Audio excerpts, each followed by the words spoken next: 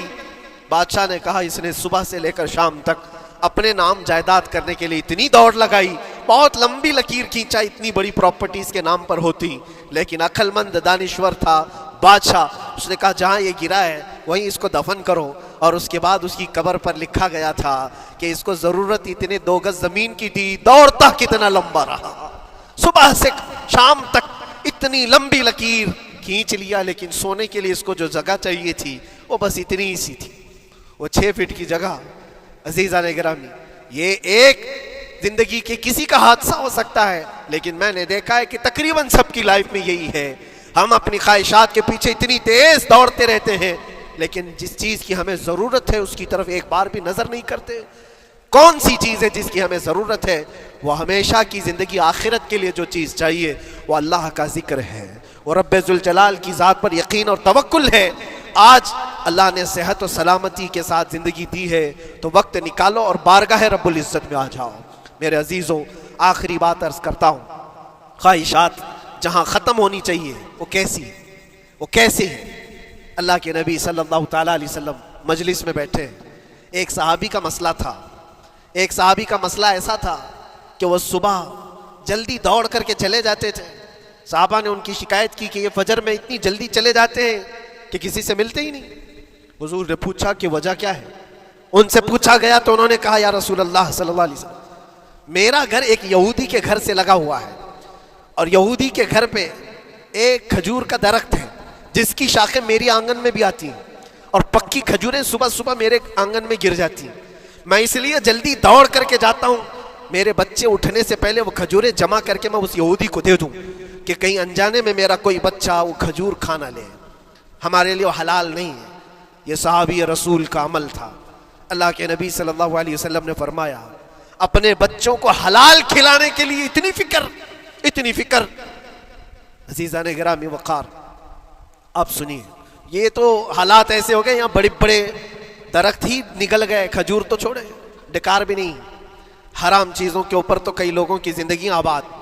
خیر، حضور پاک صلی اللہ علیہ وسلم نے ان کا مسئلہ دیکھ کر کے، ان کی تکلیف کو دیکھ کر کے اپنے صحابہ میں اعلان کیا، کوئی ہے جو اس یہودی کا درخت خرید کر کے میرے اس صحابی کو دے دے، میں اسے جنت میں پورا باغیچہ عطا کروں، جنت میں پورا باغ اسے عطا کروں. صحابہ، ظاہر سی بات ہے، ایک بار حضور نے فرمایا تو پھر اس کو حاصل کرنے کے لیے ایسی دوڑ لگتی تھی، سب گئے، میں حاصل کر لوں، میں حاصل کر لوں. اب اس یہودی کو منانا تھا کہ تو ایک درخت جو ہے اپنے پڑوسی کو بیچ دے، آنگن میں اس کے ہے، بیچ دے. اب اس کو لگا کہ ان لوگوں کی ضرورت ہے، مجبوری ہے، تو وہ بھی اکڑ کر بیٹھا کہ مجھے بیچنا نہیں، مجھے دینا نہیں. اب سنیے میرے عزیزوں، مدینے میں ایک صحابی ہیں ابو دحداح. اللہ اکبر، کبھی میں پڑھتا ہوں تو حیرت ہوتی ہے. ابو دحداح مدینے کے اس صحابی کا نام ہے جن کا باغیچہ پورے مدینے میں سب سے مشہور ہے. ان کی کھجوریں سب سے مہنگی کھجوریں. اوالی مدینہ آج بھی مشہور ہے، جہاں کی اجوا کھجوریں بہت پسند کی جاتی ہیں. ابو دحداح کا باغیچہ بنا ہوا تھا، بڑا خوبصورت تھا. لوگ مثال دیتے تھے، تعریفیں کیا کرتے تھے، ابو دحداح کا باغیچہ مدینے میں سب سے قیمتی باغیچہ ہے.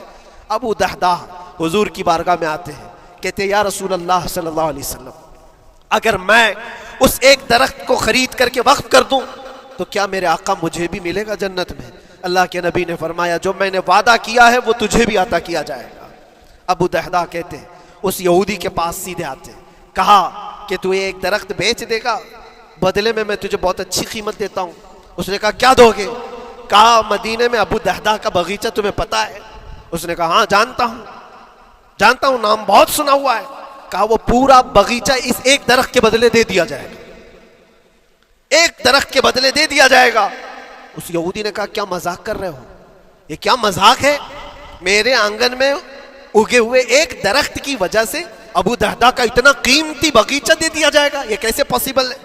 اس صحابی نے کہا اللہ کے نبی کی بات ہے، ہم مذاق نہیں کرتے، ہمارے لیے وہ ایک باغیچہ کیا ایسے 70 باغیچے ہوں نبی پاک کی بات پر ہم سب عطا کرتے، سب ہم وقف کر دیں۔ اس یہودی نے کہا کہ ان کی تو مت ماری گئی ہے مسلمانوں کی، یہ دیکھو اپنے نبی کی بات پر اتنا قیمتی باغیچہ مجھے دینے کو تیار ہے۔ اور پھر اس نے سوچا سودا بھی تو اچھا ہی ہے، باغیچہ تو ملے گا ہی، لیکن جو میں درخت بیچ رہا ہوں یہ جائے گا کہاں؟ یہ بھی تو میرے آنگن میں ہی رہنے والا ہے۔ درخت اگر کوئی خرید لیا تو ایسا تو نہیں ہے کہ یہ درخت وہاں جائے گا، یہ تو میرے آنگن میں ہی ہے۔ سودا کر لیا۔ کہا بات اگر سچی ہے تو میں یہ درخت اپنے پڑوسی کو جو تمہارا دوست ہے مسلمان اس کو دے رہا ہوں، بدلے میں مجھے ایک باغیچہ دے دو۔ ابو دہدہ نے اسی وقت لکھ کر کے دے دی، یہ باغیچہ تیرے نام کا ہے۔ سوچو میرے عزیزوں، جس کو سینچا ہو محنتوں سے، جس باغیچے کو سجایا ہو، وہ راستے میں کھڑے ہو کر کے اس کا سودا کر رہے ہیں، کس بات پر؟ حضور باغ کی بات تھی، رسول اللہ کا فرمان تھا۔ آئے ان کی بیوی ان کے بچے، باغیچے میں ہی گھر بنا ہوا تھا، نہایت ٹھنڈا گھر ہوا کرتا تھا، وہ لوگ سکون کے لیے وہاں بیٹھتے تھے۔ ابو دہدہ اپنے باغیچے کے دروازے پر آئے، پھاٹک پر، اندر نہیں آتے، باہر کھڑے ہو کر کے اپنی بیوی کو پکارتے۔ ام دہدہ پوچھتی ہے، وہ آواز آتی ہے، کیا ہوا اندر کیوں نہیں آتے؟ باہر کھڑے ہو کر ابو دہدہ کہتے ہیں، بیگم باہر آ جا، یہ باغیچہ بک چکا ہے، اب ہمارا نہیں ہے، سامان لے، بچے لے اور باہر آ جا۔ بیوی نے کہا یہ کیسے اچانک؟ نہ کچھ کہا نہ کچھ بتایا، لیکن وہ عورتیں دنیا دار عورتیں نہیں تھیں۔ وہیں سے اندر سے کہتی ہے، ابو دہدہ میرا تم پر یقین ہے، اگر سودا کیا ہوگا تو بہت بھاری سودا کیا ہوگا، ورنہ ابو دہدہ کا باغیچہ مدینے میں بیچے جانے کے قابل نہیں ہے، کون ہے جو اس کی قیمت لگائے گا؟ میرا گمان یہ ہے کہ میرا شوہر اگر سودا کیا ہوگا تو بہت اونچا سودا کیا ہوگا۔ ابو دہدہ نے کہا، میری رفیق حیات باہر تو آ جا، میں تجھے بتاؤں کون سا سودا کیا ہے، باہر آ جا۔ بچوں کو لیتی، اپنا سامان سمیٹتی ہے اور اسی وقت باغیچہ چھوڑ کر کے باہر نکل آئی۔ ابو دہدہ سے پوچھتی ہے، یہ اچانک سودا کرنے کی کیا ضرورت پیش آئی؟ یہ اس طرح سے اچانک تم نے سودا کر لیا اور مجھے باہر بلایا، کیا سودا کیا، کتنے پہ بیچا؟ ابو دہدہ نے کہا، میرے ہاتھ میں پیسہ تو 1 روپیہ نہیں، 1 درہم نہیں ہے۔ کہا پھر کتنے میں بیچا؟ کہا اندازہ بھی نہیں کر سکتی۔ اللہ کے نبی نے فرمایا، میرے اس صحابی کے لیے جو ایک درخت خرید کر کے دے دے، اسے میں جنت کا باغیچہ عطا کروں گا۔ میں نے اپنے